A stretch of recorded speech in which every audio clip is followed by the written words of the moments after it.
It's 5:30. We call the meeting to order. Would you please stand and join Mr. Alderson in the pledge? I pledge allegiance to the flag of the United States of America and to the republic for which it stands, one nation, under God, indivisible, with liberty and justice for all. Now the Texas pledge. I pledge allegiance to thee, Texas, one state, under God,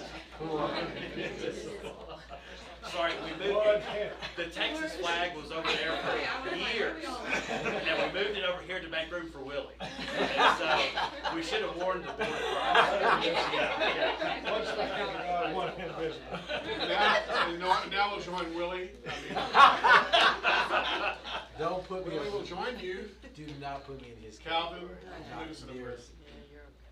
Heavenly Father, we thank you for this day. We thank you for the beautiful weather. Father, we thank you for everyone's here. Father, we thank you for this wonderful school district, the wonderful students, the teachers, the administrators, and all. Father, we ask that you just continue to bless us and keep us. And Father, we pray for this world. We pray for all the students all over the world and all the administration and the teachers. Father, we continue to bless, or ask you to continue to bless us. In your name we pray. Amen. Amen. Student spotlight. All right, well tonight we're combining our student and staff spotlight, and of course we're going to focus on the band and dazzler color guard combination that did so well. So last year we were extremely excited when they broke the school record and got 18th place, and then they went this year and got 12th place out of 234 A bands. So that's pretty impressive. And they, and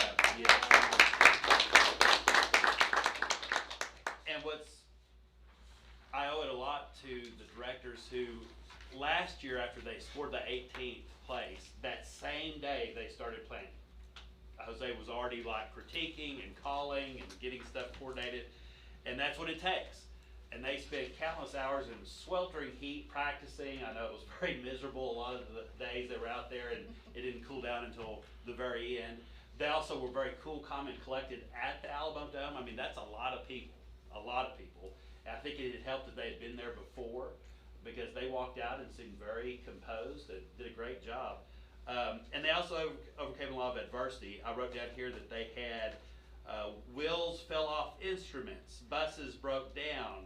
They had all kinds of just snafus, things that happen during band season, but they keep a smile on their face, they keep going, and they scored very well. And they knocked out some people that are what you would consider powerhouses that win every year, and that feels good, especially when you beat Robinson. Oh, no, we're friends with a lot of the Central Texas bands, and they've got good sportsmanship, but when you're placing amongst those teams, you're doing a great job. So we want to recognize tonight, of course, the band directors, Jose Sanchez, Michael Hamilton, Corbin Myers, and Johanna Reynolds. Then we have Helen Gonzalez with the Dazzlers, Jeannie Collins and Jennifer Blanchard with Color Guard.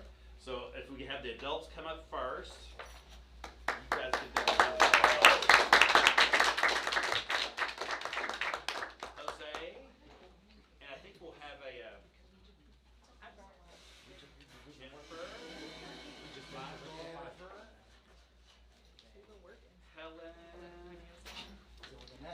That's a real question. Oh, Yeah.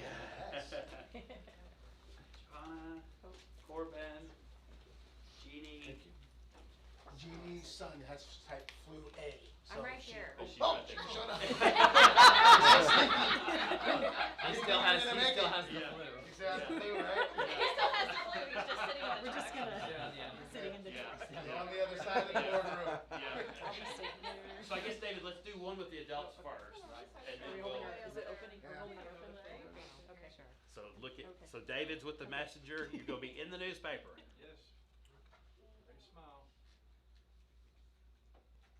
Gotcha. All right. Thank you, guys. Great job. All right. And now for some of the students. Of course, we couldn't get all 100 and some odd kids up here, but we have some representatives. So Alex Johnson, come on up. Alex is with band, and he is our drum major. Good job. Emery Wood, color guard. Emery's coming up.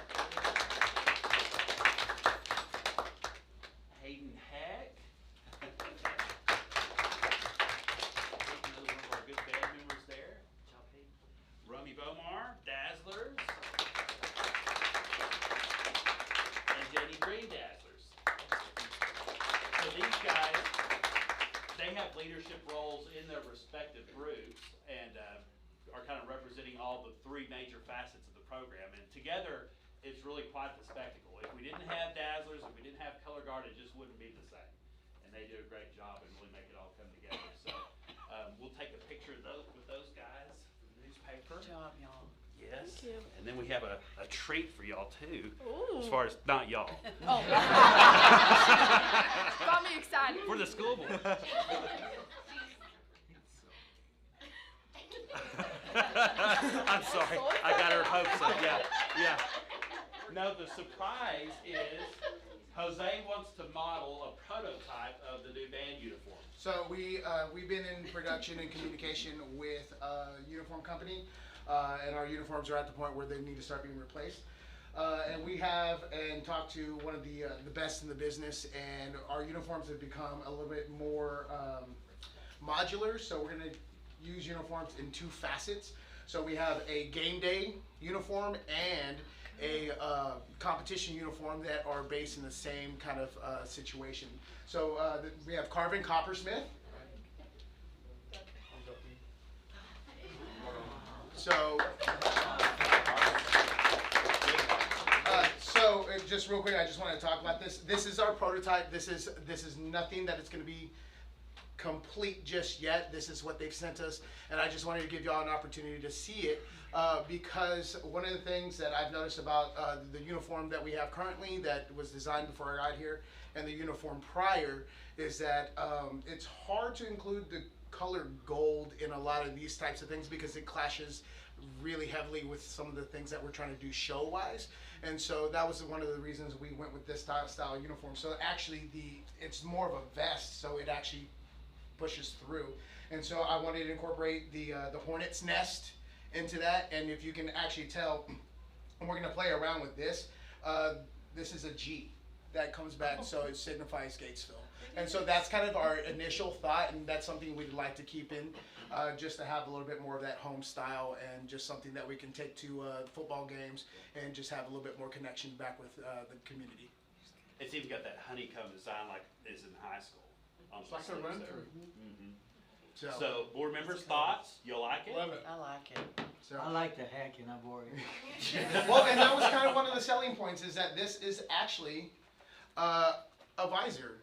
And so now the old ones actually had like this net inside, so the kids would be pouring sweat, and now you can hold this.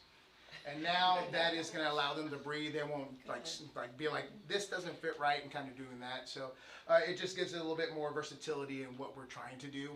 So that way, if we wanted to actually change the undershirt for a competition day, we could actually change that for a competition day.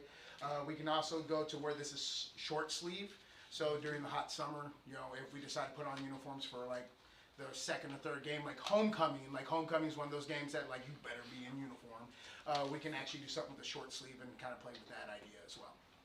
Wonderful. Looks good. It's super. David, Jose, I know this isn't the final version, but David, do you want a picture of him or no? Both of them. Both of them? Good. Yeah. Carmen, put your hat on. Put your hand on. Work it, Carmen, work it. There we go. Crooked. His vest is crooked. I like all Carmen's those a good that come sport, down. man. Yeah. Very good, thank you. And we do buy a few extra of these, and we wouldn't be able to do what we do if it wasn't for the support of our school board. And so we got you some state marching band patches. Calvin, you can put down your letter jacket. Yep. Can you tell us about the Halloween thing? Oh, Oh, yeah. so yeah, my kids made the news. My kids, I mean, they're 3, they don't know any different. So one of our band parents and some of the band kids, they knew my kids were going to come watch the state marching show. And this is their first time at a real marching band contest. And some of the kids during my second period class was like, hey, we want to do something special for your kids because they're going to be out with us at Halloween. And so that was kind of blossomed into that. And then some parents brought like a giant cauldron of candy and I'm pretty sure I've eaten so much candy, Dr. Pollard's big toe is gonna fall off. That's how much candy is currently in my house. But it was a wonderful experience, and one of our band parents called the news, and then the news called me, and it kind of just trickled on to that way. But it's a great representation of what our kids are, it's specifically in the band program. You know, they care about each other, they care about the staff, they care about, I mean, just anything to give back. And so I was very appreciative, my wife was very appreciative. My kids will eventually be really embarrassed by the video, but you know, it was a really wonderful and special moment for us, like me and my family. So. Well, and to all the students out there, y'all stick with it. I know it's hard and it's a lot of hours, but boy, it pays big dividends when you go to state and perform big like that. So, and that's the program has had that trajectory. I mean, when I first got here, it was 18th place, and then it was 15th place at area, and then 12th place, and then state alternate, and then 5th place where we made it. And then this year we were 2nd in prelims, slipped down to 3rd in finals, but you know, we'll take it. And then last year 18th at state, and this year 12th, and the plan is to be in the top 5 hopefully next year. All right. So China Spring, who scored 4th at state, we actually beat them in the prelims. Yes, we beat some of their scores in prelims at the area competitions. So we're right there. So we're on the edge, and there's a huge difference between their staff and our staff. They have 6 band directors, we have 4. They have a student teacher, a full-time percussion tech, and then they hire out students from Baylor to come out and with them every single Monday afternoon. And while we're a little bit of a distance from things, so everything you see on the field is mostly the band staff and our student leadership. They do a great job. Okay. Wonderful. All right, guys. Well, thank y'all so Thank much. you.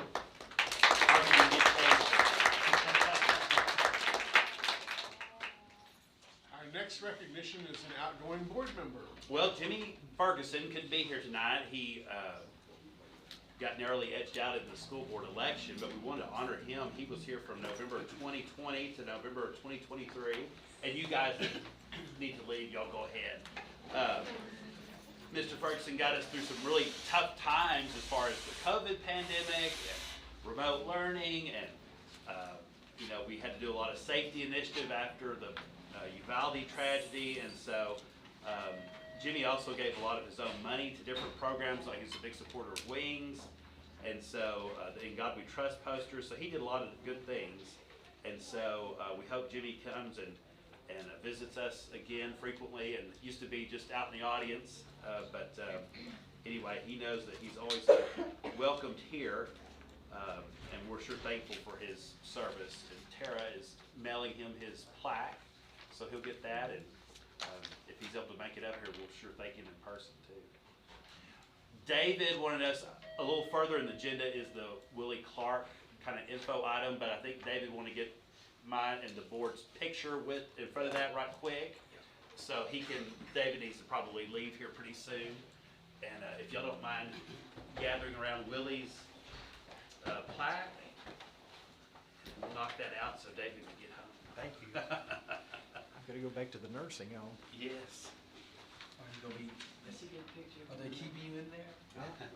I wish they would. I need to be there. Okay. Let's see if we can get. Okay. Everybody smile. Thank you. Thank you, David. Appreciate it.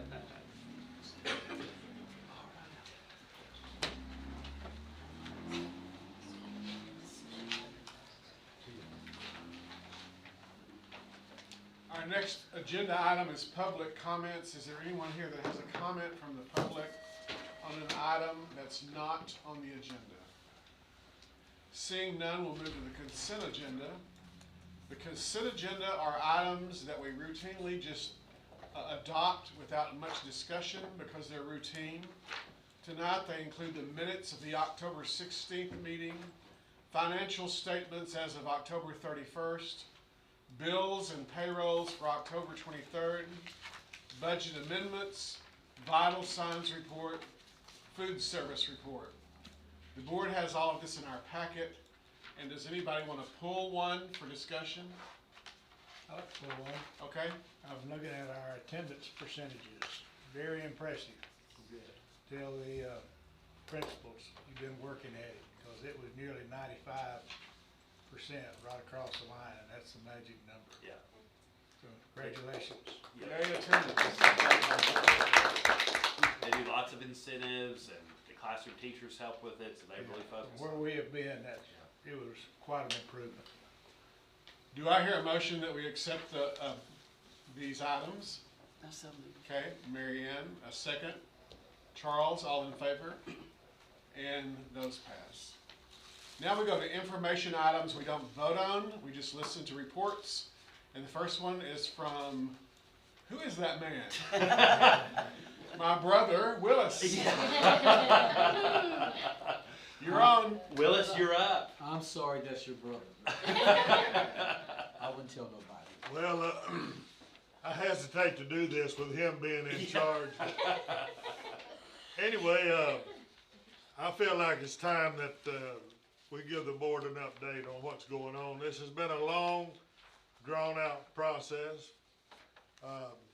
It's going to be valuable to everybody. Although you won't be able to see the results, it's going to be valuable when we get through with it. The problem is, when you work underground, you know, there's a lot of unforeseens that you can't anticipate, and there's been several here. And I want to say that first, that I do appreciate the school district, their appreciation and patience with us of what's been going on, because I know it's caused some, you know, some difficulties, and we appreciate you working around with us. As of today, we have completed 802 feet of 8-inch wastewater replacement lines between Main Street and Osage Road. That's on North Lovers Lane. Now you gotta understand that when you replace wastewater lines, you do it with the water flowing, because there's no valves to turn off wastewater. When it flows, it's with you. You can't do anything about it. So you've either got to let it back up in a manhole behind you, or you've got to pump around. So it's a very slow process when you have to replace large wastewater lines. We have pending, we have 1,177 feet of 8-inch wastewater replacement line to do between the Osage Road and Lowry Drive on North Lovers Lane. And this is going to be particularly slow because the excavations are going to be deep, and we're going to have to pump around everything that they do to keep the excavation dry for the workmen. Plus, they're going to have to pull a large trench box with them to protect the workmen, because the excavations are going to have to be deep. Now, here's the one that's going to affect the school the most. In South Lovers Lane, pending is the replacement of 790 feet of 8-inch wastewater main between Main Street and Elm Street. Folks, that's going to be right down the middle of the street. There's a large amount of flow. It's going to have to be pumped around. And so just be ready to plan on having the street closed from Elm Street to Austin, and then from Austin to Main Street in the second section. It's just something that can't be helped this time. So the general public traffic and the school bus traffic is going to have to be detoured during that time. So I want to give you an advance notice of what's going to take place. Now, we won't be through in North Lovers Lane probably till in December sometime, and that's weather permitting. And so sometime in December, we'll probably start on this section of wastewater line in South Lovers Lane. All of the water main, all of the new water main has been replaced, is in the ground, and is ready for service. We can't put it into service yet because we gotta have a big T that's gotta be welded into the existing 12-inch line over here in the intersection of South Lovers Lane and Bridge Street. And that's also pending, that takes a specialized contractor to do that. And they're always backed up. So we're looking, hopefully by the end of the month, maybe getting that done. I don't know, I can't forecast accurately when we might be through with this project. It's gonna be, I would say, February or March. That's my best guess right now. But anyway, we're fortunate that we have a contractor that's been willing to work with the school. He shuts down his operation every day at 3:30, covers up everything, puts a big steel plate on everything, and opens the street back up so the school buses can run and the general public can have access to the school. Once we get past Osage Road, we probably won't be doing that anymore.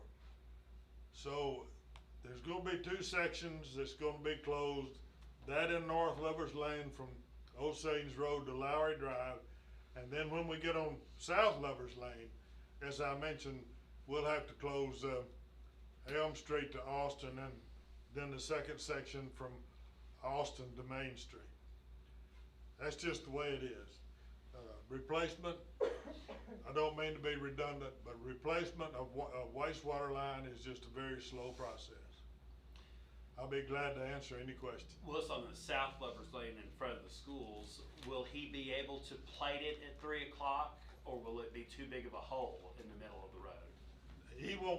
We won't be able to open the street. Even in arrival or dismissal, it'll just be. Once we close it, it's gonna be closed. Cause when we pump around Barrett, there'll be an auxiliary line laid down the street. We'll have our pipe there for the new replacement. On the other side, we'll have all this equipment and stuff. It's just gonna be a process, unfortunately, in that section that we're gonna have to leave the street closed. And I guess one other bit of good news is that once it's all finished, they are repaving all of it, correct? The entire street will be repaved, all the way to Lowry Drive, from right here all the way to Lowry Drive. Any other questions? Will it be open to foot traffic in that area? Do what? What about walkers in there in front of the high school? People walking? The kids will be able to walk across. Yeah, we'll put a steel plate over the excavation so they can walk. We'll be able to accommodate that. We just won't be able to accommodate vehicular traffic. Are you gonna have from Lowry, Osage to Lowry blocked off all at one time? No. You have like 6 bus stops right there. It'll be Osage to Mears, Powell to Mears, Mears to Lowry. We'll be doing it in sections.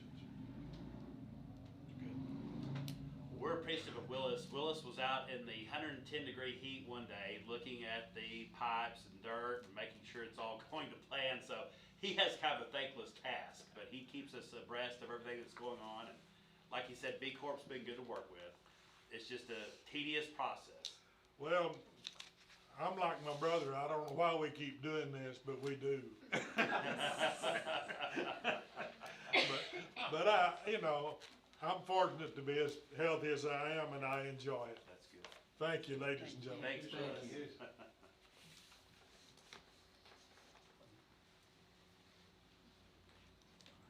Program evaluation for ESL. Julia Martin's here. Give her Hello. annual report on all things ESL.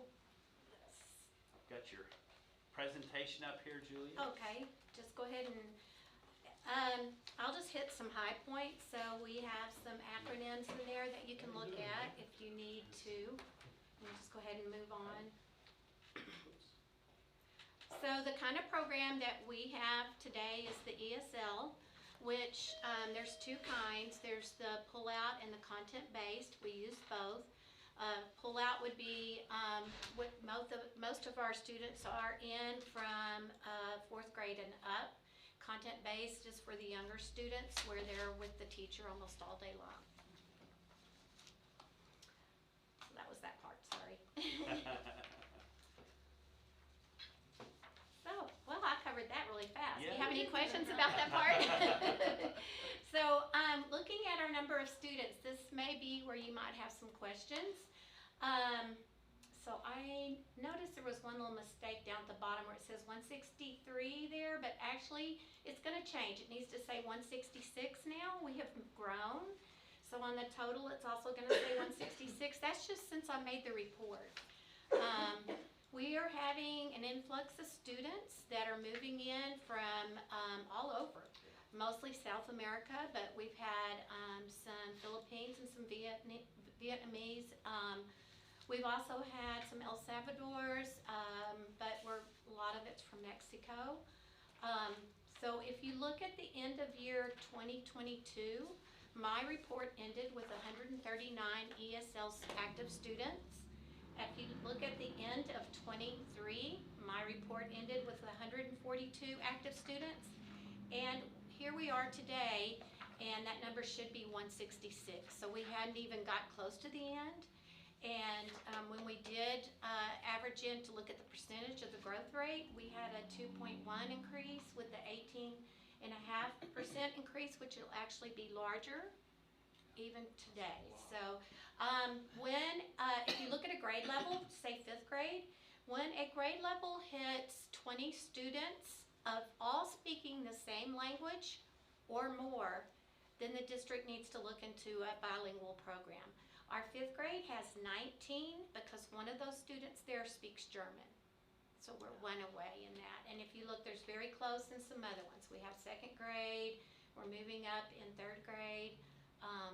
9th grade, just this last week, I had 3 students that entered in week before. 3 in high school in 9th grade in just a matter of 2 weeks. Yeah, triggering the bilingual program, that's a big deal because it's gonna be a time-consuming process to create a bilingual program. It has implications for finding bilingually certified teachers, which is extremely difficult. They call them unicorns because it's hard to find them. And so we're just kind of waiting with bated breath to see if we hit 20 at some point. And we've been talking to Region 12 as well as far as what do we do when we hit 20. Yes, we have. They want us to go ahead and just have a meeting, just to start looking at steps we may need to take in case this arises.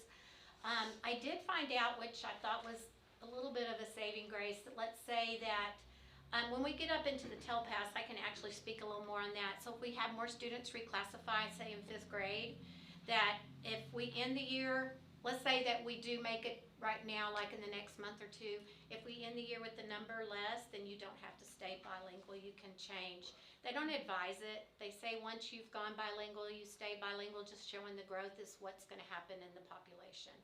But we're Gatesville and, It's sporadic. it's sporadic. So looking at our TELPAS results, these happen in the spring, our test does. You're rated in 4 domains. You have your listening, speaking, reading, and writing. One thing that I'm really happy about, I want to point out though, that 2nd through 12th grade are computer rated. And last year was our first year to have students rated on all 4 domains in the computer. So even the writing has been rated, and that is rated by a computer, so it's artificial intelligence that's rating it. Which all of the kids had to deal with that. It wasn't just, the 2nd through 12th. Each grade level had to deal with that being part of it. Before we had holistically rated them, having raters, teachers as raters, and looked at their scores. So this was brand new for the district and for the state of Texas. And with that said, we also on STAR, I believe, was that new for STAR, I believe, for writing also. So I just, out of my curiosity and for my benefit, I wanted to see where my students are growing, where I needed to really push for my program to be better and improve.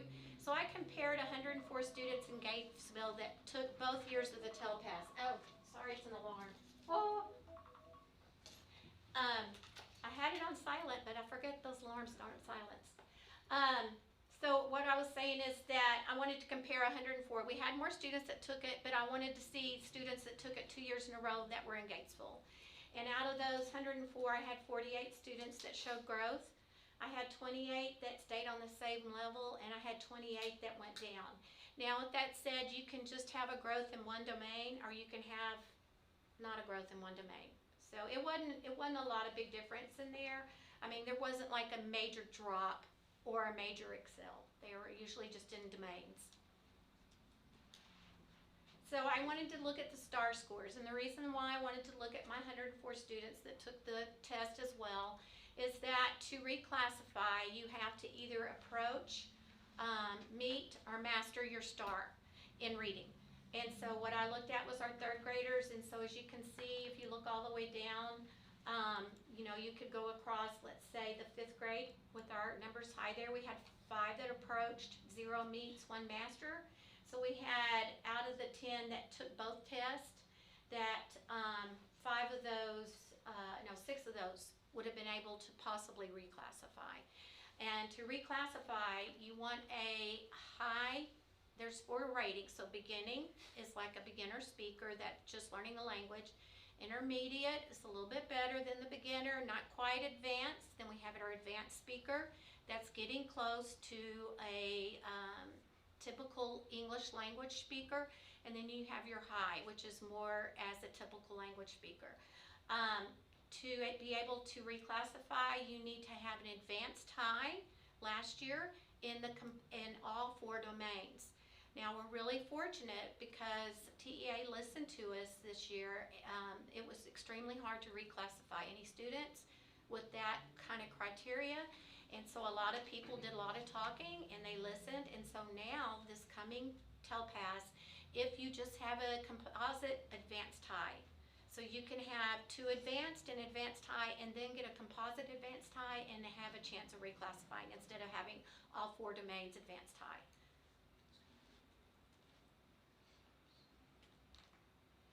These are our number of teachers that are ESL certified at the time, and we have several on there, and I'm really happy to look at those numbers and hope to see them increase. And as part of my report, that's part of TEA, I have to show some of my workshops that I attend. Lots of training. There was even more. That was just some I put in there, so just to give an example.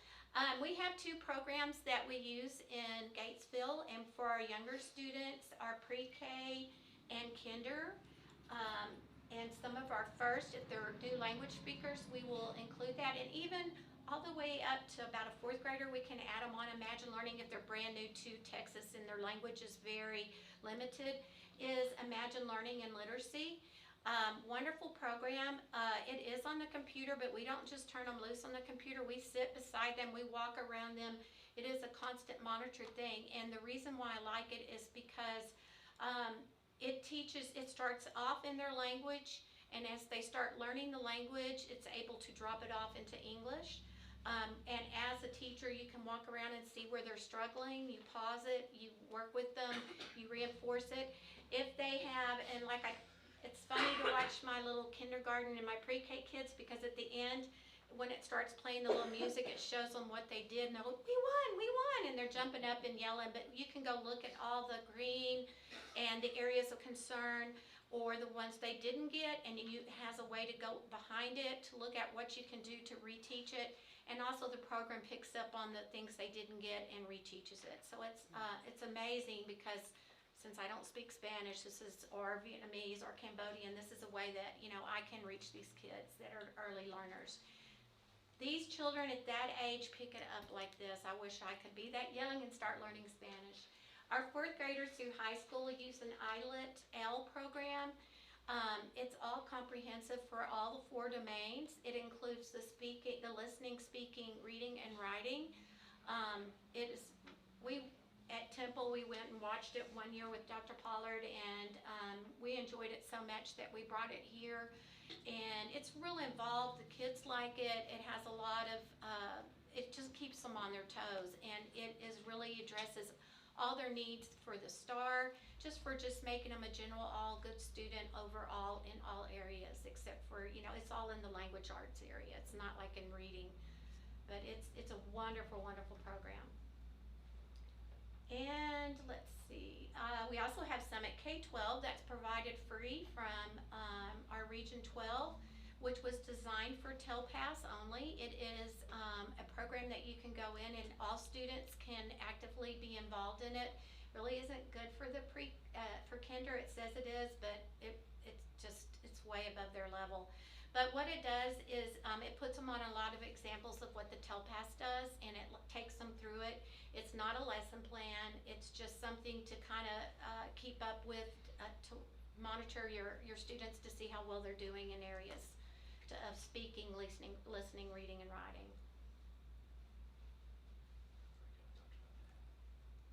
Let's see.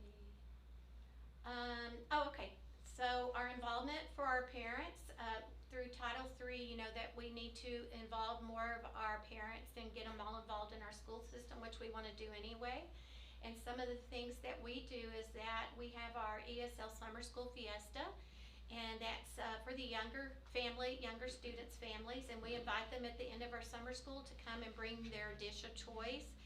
It's a wonderful feast, and we have the children put on a little activities of what they have learned during summer school. The parents enjoy it, and at the end we do a piñata, so and we decorate. It's very festive. We also are, I'm on, my aide, April, and I are just constantly talking to our parents nonstop. We monitor grades. We feel very close to our families. We've either had the cousins or the sisters or the brothers, and since I've been here since '04, I know most of the families unless they're incoming. If I feel like there's a need to make a phone call, whether it's grade-wise, and it can be in any subject, or if it's discipline, they're very respectful and they appreciate the phone call, and sometimes we initiate it before even the teacher has initiated it. If I pull it up and I see, okay, well, they're missing a lot of work, I will call and talk to the parent, and then I'll go to the teacher, and we'll go to the teacher and find out what we need to do to help the students. So we're on top of it. We recently had an internet night. Sorry, Dr. Pollard. That was on the 9th Thursday. I was really excited because it was raining Thursday night, and I thought, oh no, nobody's gonna come. It was nasty weather. It was 5:30 to 6:30, and it was all about the internet. And so what we did is we invited our parents to come, and we had both librarians speak, the one from intermediate and then the one from our Gatesville library, to let them know the resources we have, such as free internet at the library, printing services, all kinds of things that they can go use to help their students. A lot of our families don't have internet, they don't have a computer. So we had both of those ladies speak, and then we also had Ms. Maharg, our assistant principal, talk about how to feel comfortable to approach a teacher, ways to help your child with missing assignments, how to get on the parent portal, and we went step through step. We even had laptops out and we did that. That was really fun. And then last but not least, we had Krista Hitt, our outreach program, come talk to the parents about the dangers of the internet, and she passed out a very good pamphlet about all our social internet that's just not appropriate for our kids. So I just felt like it was real important at this age. So that was a great success. Well, I'm looking forward to just continuing and trying to make the best out of our program and just keep it going. And does anyone have any questions for me? I have a question. Yes, sir. If you ended up having to transition from ESL to bilingual, does the ESL program for that grade go away? Basically, yes. So if you had 20, Yes, sir. would all 20 of those kids be in the same homeroom? You know, that's a good question. I'm gonna have to research, because just to be honest with you, and this probably isn't the best answer to say, it's just every time I heard bilingual, I'd go, eee. And I never really felt like we'd get to this point. There's 4 different models of the bilingual program. There's where you can invite students in that don't speak the language. You can add those in if you're low in number. But there is, what the bilingual program would do, it would start in the language arts. It would be in their reading area, and it would give their native language, well, and see, it wouldn't include like the Vietnamese or any, so I don't know if the ESL program would go away, to be honest with you. This is brand new to me. So, But what they get half in if their you own had it- language and half If you had in. it in only 5th grade, would all of the other grades still be in ESL? Okay, so the way it starts, the way I can best answer that question without seeming like I don't know anything, but it starts with kinder. So they bring it to kindergarten. So I would think that we would all stay the way we are. So to answer your question, when I said it would go away, it's gonna be a process. It's So the not gonna go away The immediately. 20 just qualifies the district to start the program. And then each year they just add it on. Don't those 20 have to be from, with the same Yes. Language. Yeah. Mhm. Yeah, so it would still be ESL until we phased it out. Well, Julie does a good job with the families, because what must it be like to come, we get a lot from Guatemala, to come all the way from Guatemala to Gatesville, America, and try to assimilate and survive and communicate. It's very difficult. Yeah, and actually the last 3 families we've had have been from Guatemala, and just the last month, I have 6 that are no language at all, that have all come into our district. And last year, I think we had 3 with no language at all. So if you add that 6 plus just the 1 year, the no, we now have 9. You know, maybe an intermediate in the 3 and now beginners in the 6. So we have, and teachers, when they hear that, I mean, it's a struggle, because what do? They can't speak, they don't know, you know, and so we're struggling to help those teachers as well as the student. But on the bright side, apparently Gatesville's popular in Guatemala. They talk about us. So. Is this an outflow from Right, so- border crisis? Possibly, but we've had Guatemalan students coming for quite a few years now. Yes, and Honduras, Mm-hmm. and Mexico, of course, I mean, I think yes, part of it is. A lot of the families are reaching out to their families and trying to get them over here. Well, Julia, thank you. You're welcome, Any other questions? Thank you. you're welcome. Great job, Julia. All right. Thank you. Honoring Willie Clark. Well, a few months ago, James Bays, of course, our former superintendent, wanted to float the idea of honoring Willie Clark. Willie was on the school board in the mid-'80s, and of course, he'd also served on city council and some other things. Longtime sweet home pastor, and the point that James made was that the school board meetings apparently in the mid-'80s were very contentious. They'd last till 1 in the morning, and he said that Willie was a point of great calm and peacemaking, and he said we really ought to do something to honor him. And of course, he coined our slogan, doing what's best for kids, too. So I told James that I thought it was a great idea, so we had Waterboy Graphics make that, and we think it turned out real nice. So it's a good way of remembering him and try to do things in the way that Willie would do them, as far as trying to solve problems and work together. Now we go to items that require our vote, and the first one is review of Gatesville ISD investment policy. All right, we do this every year. And those of you who've been on the board for a few years, you know the drill. This is a requirement of the Public Funds Investment Act for the board to review and approve our investment policy. And we have both CDA, legal, and local. You can actually go on the website under board policies and look at those and read them, study them. Thought we'd do something a little bit different this time around. And thought about giving a pop quiz after we're done here and see if y'all understand our board policy. How's that sound? Sure. Go for it. No, I'm just kidding. I'm pulling a bear on you. So we haven't made any changes to the policy since October 30 of 2019. The policy is a service of the Texas Association of School Boards, TASB, Policy Services. They do all of our policies, and they also manage this one as well. We are not proposing any changes tonight, and there haven't been any changes since October 30th, 2019. So we've been operating under the same investment policy all along. I had indicated here that back in 2016, the school board approved investing $5 million in a set of certificates of deposit of varying maturities. And we have been doing that. We currently have $4.5 million that's invested in certificates of deposit. Our, what you call it, broker for these is Randall Shinoa of Waco.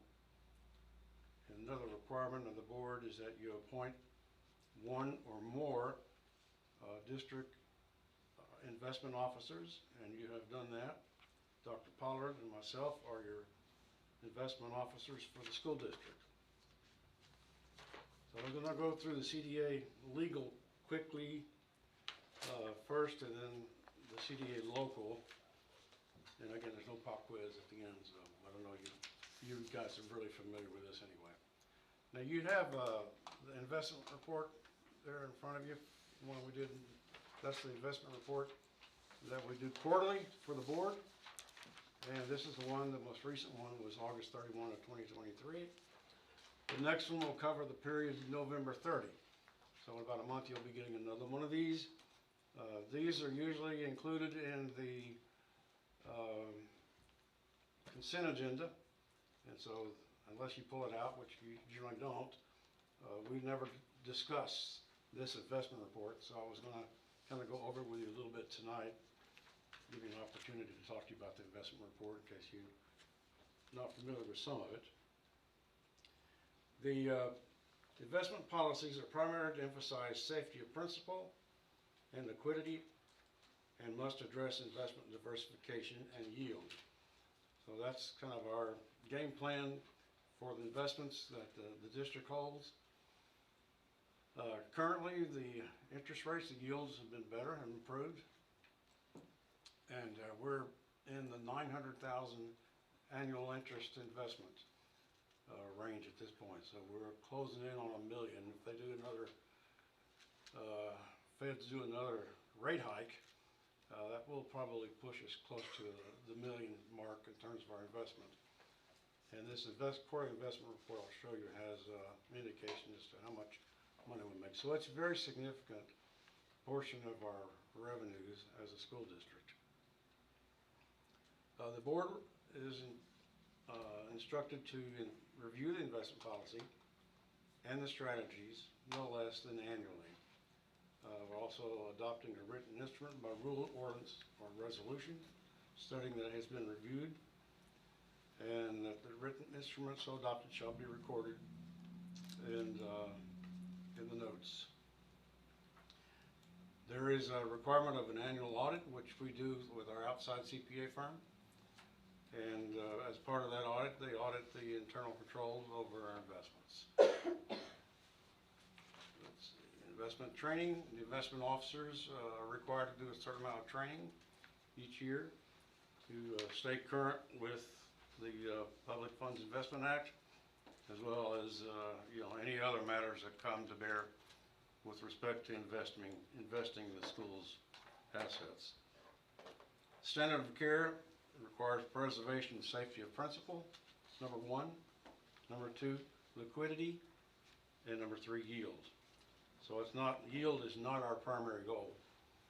The primary goal is the safety and preservation of our assets. And liquidity, meaning that we don't want to invest it too far out to where we won't be able to access the funds when we need them.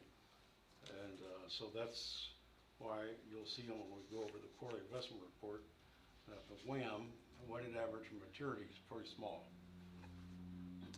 Personal interest, the 2 investment officers have no personal interest. They'll be in conflict with our ability to perform our responsibilities. And the quarterly report is due to the board. You can do it monthly. Quarterly is the minimum number of times you can do it a year. And so as we're talking about the quarterly report, I was gonna pull it out and go over it with you. You see on the public funds investment pools, that's, we have about $500,000 invested in the pools. And in the past, we've had text pool for many, many years. And last year, in the interest of diversification, we added 3 pools to our investments. And so now that's up to, like I say, about $500,000 in the public funds pools. Right now, they're doing pretty well. They're doing over 5% interest rate. The CDs is the next group there. And we have about $4.5 million invested in certificates of deposit. They have a combined annual yield at the end of August of about 4.4. We have a variety of money market accounts that are being held by our bank. And those equal around $10 to $12 million. And then on here, we show you under weighted maturity days maturity for all of our investments, it's 46.46 days. So that's about like a month and a half is the average maturity of all of our investments combined. So it's a pretty short-term investment portfolio. The average yield for all of our investments for this particular quarter was almost 5%. And that compared to 1.4% the prior year. Then in the middle section of the report, we give you benchmark rates that you can compare our yield to, kind of gives you an idea. We show you the Wall Street Journal. There's 3 lines, there's the beginning of the quarter, ending of the quarter, and the 3-month average. One of them is the secured overnight financing rate. And ours is probably very close to that as a benchmark. Then you have the T-bills. I'm showing you the 3-month, the 6, 1 year, 2, 3, and 5 year. And so at about 5%, we were in the vicinity of a 2-year note in terms of a benchmark. That gives you kind of an idea of our earnings compared to these benchmarks. Then we give you a little snapshot of the portfolio itself. 69% at this point was invested in money market funds.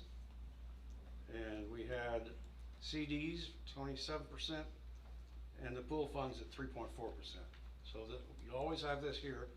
You can see kind of the mix of our portfolio.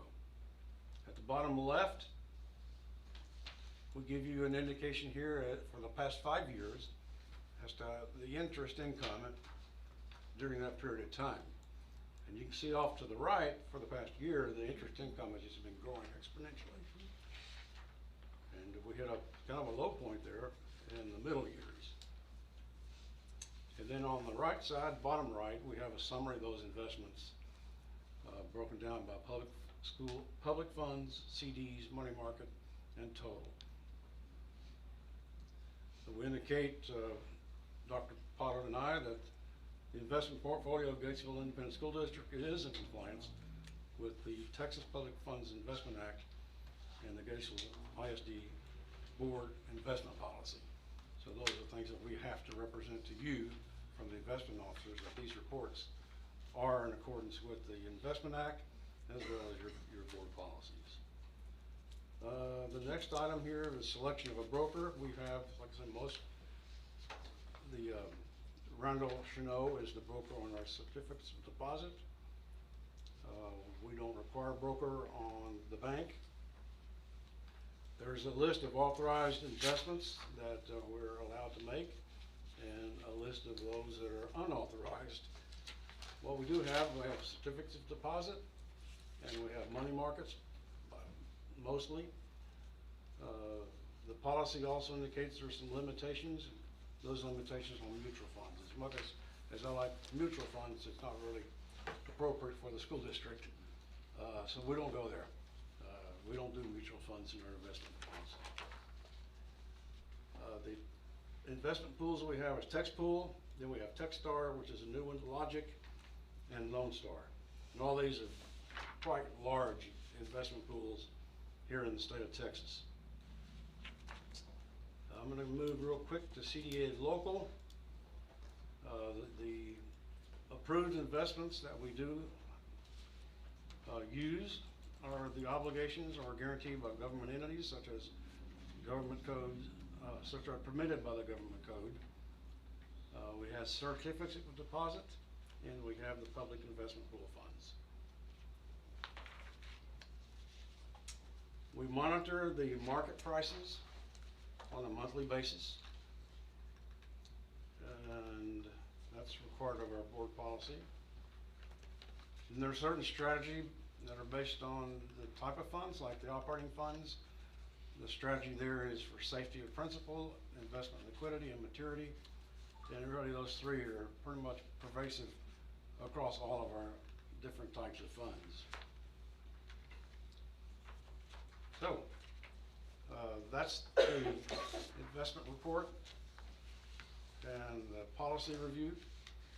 Any questions from the board tonight? Are you guys willing to, So with these investments, we have a certain amount of money in the bank yes, based on what we've invested. yes. What would be an opportunity for us to ever use any of it? Oh, it's part of your fund balance. Okay. We do budget for the 900,000 roughly in investment income. Okay. It's budgeted in the general fund. Okay. So it's part of our overall budget. So we do use it. So if someone were to ask, what is our fund balance? It is right here. It's right there pretty much. That's what we would tell someone if they asked. Mhm. That's a good sign that the interest, we don't like the fact that interest rates are going up, but it does help. Oh, it does help. I mean, you can see that interest income, and it's, like I say, it's almost reaching $1 million. And well, if we ever needed it, now's the time if we needed it. So. All right, would you state a motion? Yes, after reviewing the investment policies of the board, we hereby approve the investment policy as written. Do I hear a motion? Okay, Calvin, do I hear a second? Second. Mary Ann, any further discussion? All in favor? Unanimous. Okay, thank you, board. Thank you. Newly hired teacher compensation plan. May I ask first, what is TIA? Teacher incentive allotment. Okay, You'll hear a lot about teacher incentive allotment. too many initials anymore. Yeah, it is a lot. So teacher incentive allotment is the allotment that the state created to increase teacher salaries through a stipend. And while we're not a TIA school district, we have actually hired a teacher who has a TIA or teacher incentive allotment designation from another school district. And before we can distribute funds to that person, we have to adopt a compensation plan. And so that's part of the board has reviewed the plan and adopt the plan. And the plan is attached, and it's pretty straightforward, but I'm going to go over it and answer any questions. The state statute requires that at least 90% of the TIA funds be distributed directly to the teachers, and not more than 10% of the funds be spent on supporting the elements of TIA. So that's the requirement. So under those requirements, we came up with a plan. Dr. Pollard and Dr. Harper and myself sat down with Mr. Frazier and kind of looked at what would be best for us financially, but also morale-wise for the teachers that come in with this designation. These are teachers that we didn't hire. We didn't help them earn this designation. They earned it somewhere else. That's why it says newly hired TIA designated teachers. If we become a TIA district ourselves, we'll present another plan on how we're going to pay our teachers that earn the designation through us. But the gist of it is, we recommend that 100% of the allotment be distributed directly to the teacher with the TIA designation. We will make this payment as one lump sum payment on or before June 15th of each year. We don't receive the money from TEA until about June, and so Mr. Frazier recommended we pay it in that June 15th time frame. And there are some requirements that we've written into the plan, such as you have to be here teaching with us. So it's what's called winter class roster. That's when we report to TEA that we have a teacher with a designation. If you switch campuses after the winter class roster, it could affect your compensation, so you will receive the compensation based on the campus you were at. Because the way the system works, each campus gets a different allotment for one of three criteria, one of three designations. You're either recognized, you're exemplary, or you're master. And then the elementary gets something for each of those three, the high school gets something for each of those three. It's kind of complicated to keep up with, and we just have to go to the website and figure out what amount, what stipend we're going to get. And so right now, we have an exemplary teacher at the high school. So that's what prompted us to go through this process. We also wrote into the plan that if you do not fulfill your contract, you don't get the stipend, and that is allowable for us. But if you do fulfill your contract, you will get the stipend in full on or before June 15th. So, quick overview of the plan. If you have any questions, we'll be happy to answer them. Do our teachers express an interest in us being a TIA school? I think they do. They do. And so what do we have to do to get there? The application just opened, and I'm not as knowledgeable about that piece of it. This kind of fell in my lap as human resources, but Dr. Harper and Dr. Pollard spent a lot more time in the application process than I have. So we spent a lot of last year going to different trainings at Region 12 and Zoom meetings, and so we could have been a part of Cohort F, but we kind of slow played it. We're going to be a part of Cohort G this year. And so our high school and junior high teachers expressed an interest in it, the three lower not so much. And so we're going to pilot it with those two upper campuses. And hopefully we'll get the application in. And it's a situation where if there's something the state doesn't like in the application, it's not like you fail, they give it back to you and they say rework this until it passes. Is it based on the teachers' test scores by their students? Two things, their T-test evaluation and some sort of test score showing growth from beginning to end of the year. So it could be STAR, it could be MAP, it just depends on whatever the assessment is that we pick to put in there. But if they get one of those three ratings, they could get a large lump of money in the summer each year. So just, I know we'll do this later, but say for example in high school, if we adopted it, how many people would be eligible? So we select those teachers that would be Say eligible. 5 or 6? We've allocated about 12 at each campus, I believe. And you have to, say for instance, if you pick Algebra 1 as the subject you're going to go into, that you're going to want to be part of it, 2 of the Algebra 1 teachers can't say, okay, we'll do it, and 2 of them say no. They all 4 have to be part of it. And so they're So it required. have to be only core subjects? Not necessarily, but core subjects lend themselves to it a little bit easier. But all 4 might not receive the allotment. All 4 might not receive. They all 4 have to participate, throw their name in the hat, but their T-test might not be good enough, or their student growth on the assessment might not be good enough. Or Just they to might give, all make it. to give you an idea of the range, so if you're a recognized teacher for us, the stipend is roughly $4,000, $4,500, depending on which campus you're on. If you're an exemplary teacher for us, it's $8,700 to $9,500, so a little bit of a range there. And if you're a master teacher, it's $15,700 all the way up to $17,900. And that's funded by the state? That's funded by the state, yes. In a roundabout way, funded Yeah. by districts. So it's like the career ladder really Yes. rears its head. Yeah. Because for each person we put in the system, we have to pay the state $500. So the state pools that money from all the districts, and then they dole out to a lesser amount of teachers that earn it. The only difference is if one of our teachers leaves and goes to another district, they don't lose their career ladder, they keep their TIA. That's right. When it used to, you'd lose it. And that's what's happened here. That's why we're having to go through this plan. We have a lady that moved from Dallas ISD to the high school, and so she is an exemplary teacher, so she is allotted to get $8,241 from the, we're gonna get that from the state, and we have to have a plan to distribute it to her. And so that's the basis for this motion tonight.